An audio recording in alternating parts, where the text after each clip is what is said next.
What's up, everyone? Brian here from Forward Spine and Sport, talking about hip mobility today. Often talked about, probably very poorly understood in the general public. Not your fault. People like me have a really terrible time explaining these things, so we're going to do our best today. The whole thing of what we're looking at here is the ability of my right hip to externally rotate, right? And so this hip for me is much tighter than my left. And so what we're attempting to do here is understand the things that control quote unquote hip tightness. The first thing is the low back. If you haven't checked out your low back or haven't been assessed and you have hip tightness, chances are you need to start at the low back, but that's not what this video is about. We're going to assume we already addressed your low back, okay? So in this position, it's going to look a lot like a pigeon pose or something like that, or like a figure 8 stretch. What I really don't like about most stretches is that they're not really going to achieve any big neurologic change, because all we're doing is putting tissues and muscles and tendons on continuous tension.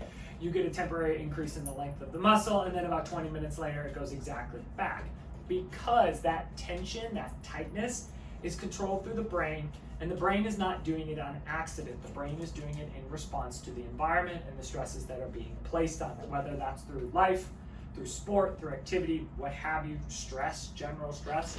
And so what we need to do to address actual tightness and decreased ranges of motion is get into the joint that those muscles control. The more that joint moves, mobilizes, the better it communicates with the brain relaxes the tissue. Again, can be temporary, but done consistently will yield better results than just stretching muscles, okay? So this drill feels like a stretch, but it is not a stretch, it is a mobilization.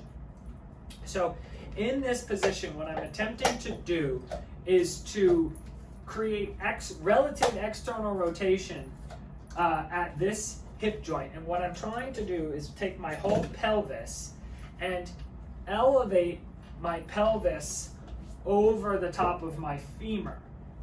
When I do that, I get a big old quote unquote stretch, in my glute area back here. But instead of just kind of folding into it like this, because I'm trying to do an impressive range of motion and all the motion is being chewed up through my low back, I stiffen my low back, engage my core, and I squeeze this left glute here to push my pelvis up and over the top of the femur. Then I sit back. So when I sit back, interestingly enough, I'm mobilizing this hip just in the opposite direction. I'm relatively turning it into internal rotation. You can probably hear my dog destroying a peanut butter jar in the corner. Sorry for that. She's super cute though. So, hey, stop. Good girl. Good girl, thank you.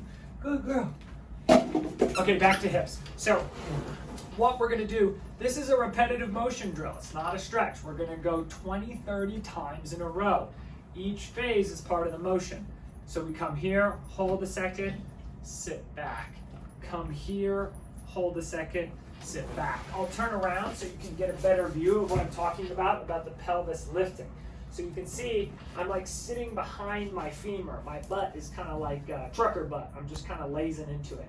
And so I get tall, and then my glute is coming up and over the femur in this position.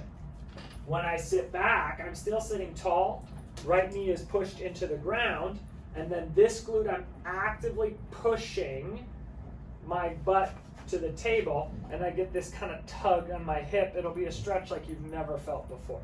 So again, if I'm doing the opposite side, I'm coming over the top. This side is very loose for me, so I feel totally different in this position versus when I flip to here. I really have to focus on a tight core and getting up and over, because it's just not as mobile, because I'll be honest, I'm lazy and I don't do this drill enough, right? I'll do it, for YouTube or Instagram, and then that's about it. But if I worked on this for a short amount of time, maybe a week, this is generally going to start to come around pretty quick, all right? So again, it's not a one and done. You might have to play with this for 5 minutes, 10 minutes. You might have to do it 2-3 times a day, but you got to stick with it. You got to have some consistency here. But that's it, super simple. This is going to replace your figure 4 stretches, these stretches, your pigeons, they're just not as effective as repetitive motion and repetitive loading of the joint. So give it a try, leave a comment, let us know what you think, and we'll see you next time. Peace.